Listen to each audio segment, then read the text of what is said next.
probably both within 20 miles of us on either side of us, and we buy it by the barrel. We have about 40 hives of our own. We mess around and do some mead with them. We're expanding, but it seems like, we do splits and we add, and then a bunch die, and it doesn't seem like, unless you're a serious commercial beekeeper, it seems like it's hard to just keep adding.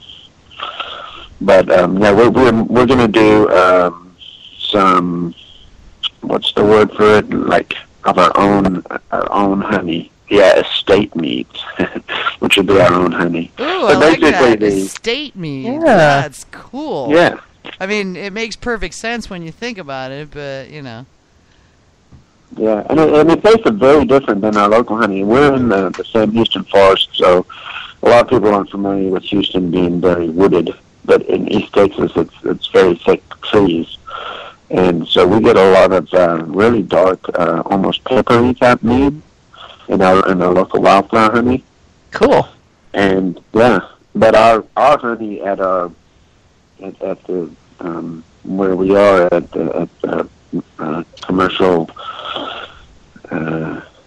nursery, it tastes very sweet. So I'm assuming it's just because of all the different flowers that they have growing in all the warehouses and everything. So it's very different compared to just the local wildflower honey.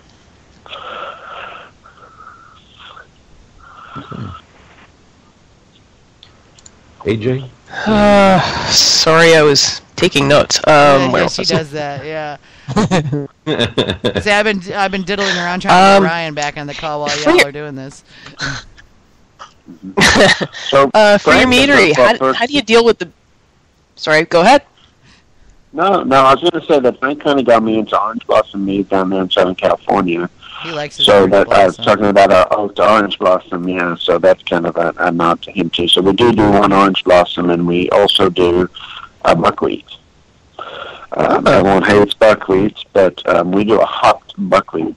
Hi, this is Ryan. Really I'm sorry that I wasn't able to take your call right now. You'll leave your name and your telephone number. I promise I'll be... Yeah, sorry. Yay, technology's great. I know, right? All right, go ahead. Sorry about that, Bruce. No problem. No, yeah. So we also do a buckwheat. So it's a hop buckwheat. So it kind of, to me, it takes the wilder edge off by adding the bittering hops. So, but other than that, those are the only two that we do, and we have about 10 or 11 others that we just use our local wildflower honey. Yeah, orange blossom's my favorite too. I'm down in Miami, so that's pretty readily available. Yeah, it's, I think, my favorite too, and I'm in Ontario. We don't have oranges in Canada. Funny how they don't grow there. Well, and you were saying about the buckwheat, Western buckwheat is a whole different animal from Eastern buckwheat, which is a whole different animal from European buckwheat. I mean, it's funny, they're all called buckwheat, but they all have very, very distinctly different flavors. Yeah, I've been experimenting. I get Eastern buckwheat, which is supposedly the bad buckwheat, I guess. Yeah. And, well, I wouldn't say it's bad. It's just very, very strong and difficult to work with if you're not, very good at making meads. And I've been messing with different things. I'm trying the buckwheat bochet right now, and it actually came out really, really good. It kind of burnt off a lot of that animal honey flavor. It's dry right now, so I'm debating whether I want to back sweeten it with buckwheat or maybe with another honey. So what then I need to split that and do some experiments. What did it come out with when you did the bochet? What did it come out with for the main notes? It's supposed to come out marshmallowy, but to me it came out more like a liquid caramelly type flavor. Okay. Or smell. So we wouldn't. So kind of marshmallowy, but not like the regular marshmallow. And I think if I added, now I like the taste of buckwheat honey, but when it's a young mead, I do also get that where people say barnyard. Yeah. It ages out, but who's got 3 years or so?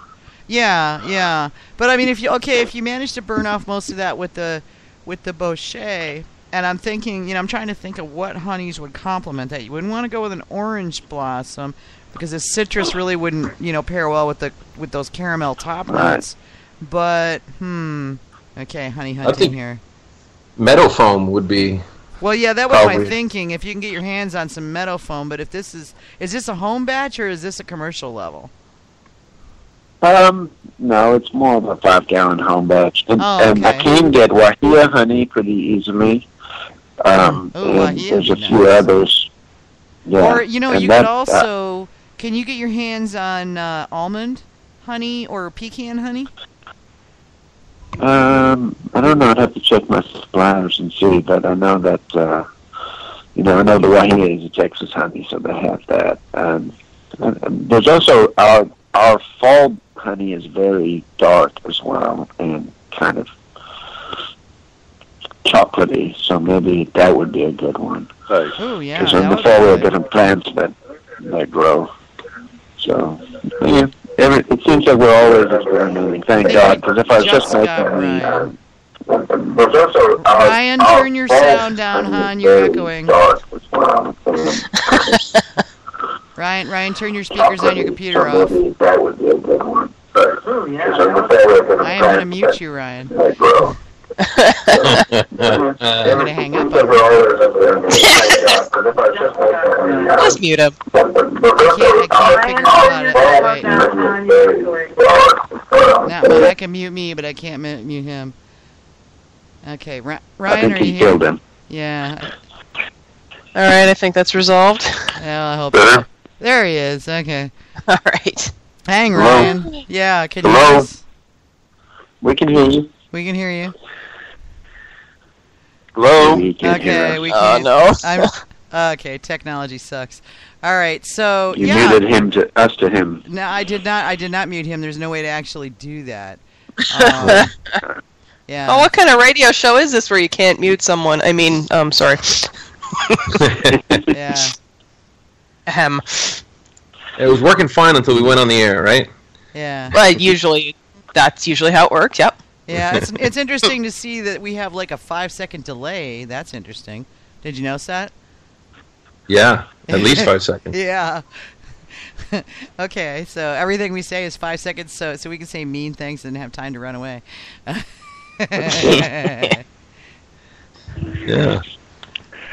I guess that's what that dump button is for. That's right, yeah. Which is what I did. Basically was like, okay, Ryan, bye-bye. Yeah, okay, we're going to try again.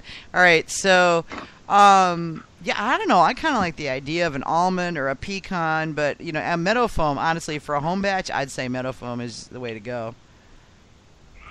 Work.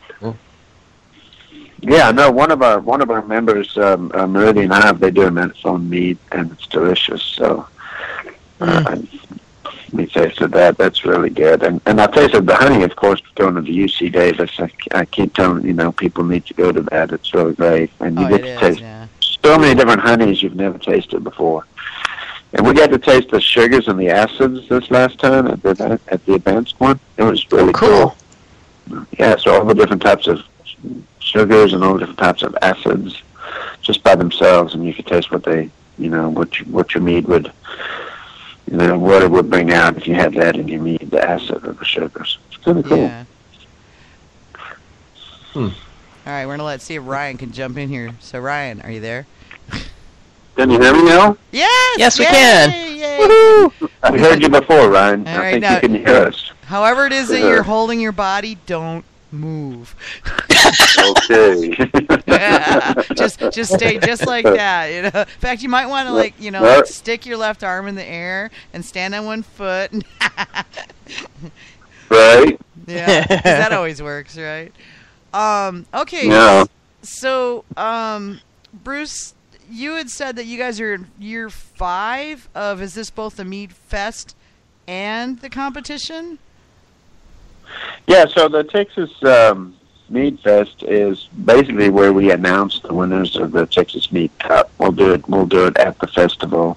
So it's part of it. And before we sort of changed the name, it used to be the Texas Mead Fest Home Mead Competition. Right. So now it's kind of the Texas Mead Cup, and it's also grown on its own as well because it's gotten so large that we do judging like for 3 weekends prior to the event instead of just going nuts like the Major Cup and trying to get it all in 2 straight days like that.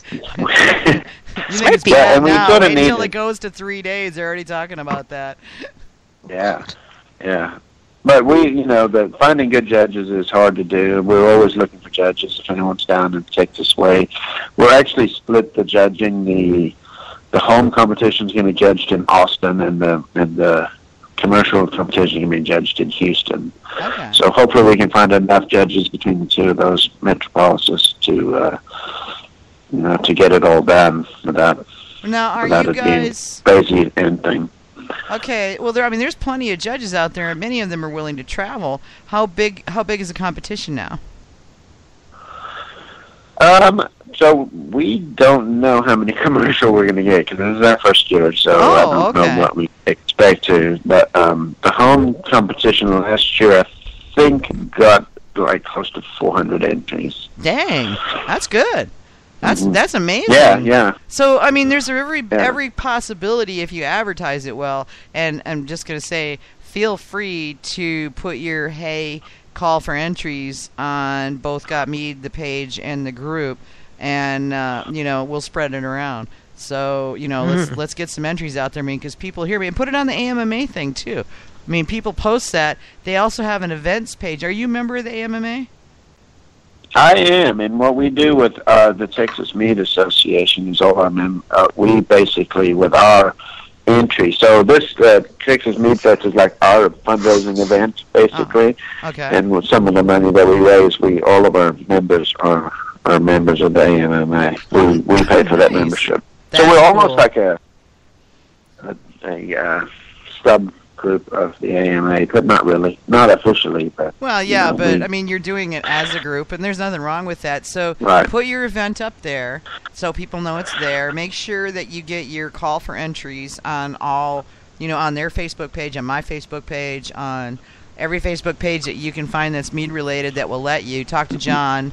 I'm sure he'll let you put it on his mead group, which is 6,700 people. And, lots of people out there, and just ask people to share it around. And there's no reason why you couldn't get a couple hundred entries without too much trouble. Yeah. Oh, I don't. Yeah, I'm worried it's going to be more than that. I'm really just more worried about judges than I am entries. Because I think once the word gets out, and especially a lot of the amateur people that have been entering our competition for years are, thinking or have gone pro or do something in that effect, and so they sort of already know about it. So my call for judges is also going out. I would say, that's what I was going to follow with, is you are big enough to be able to command a good judging pool. So it's a matter of just making sure that you're reaching out to that. I would email info at Major Cup and ask them if they'd be willing to share where they get their judge pool information from. And, you reach out to those same people, because a lot of those people go to multiple competitions, in a year. So you should be able to pull judges from, they don't have to all be Texas, I guess is what I'm saying. Heck, No. That's, what is it, September? September, yeah. We're probably going to do the judging the weekend, the final judging, the cup round, or the medal round, the weekend before that, so whatever that is, the 17th, I guess. And is your Meadfest in the midst of all of that?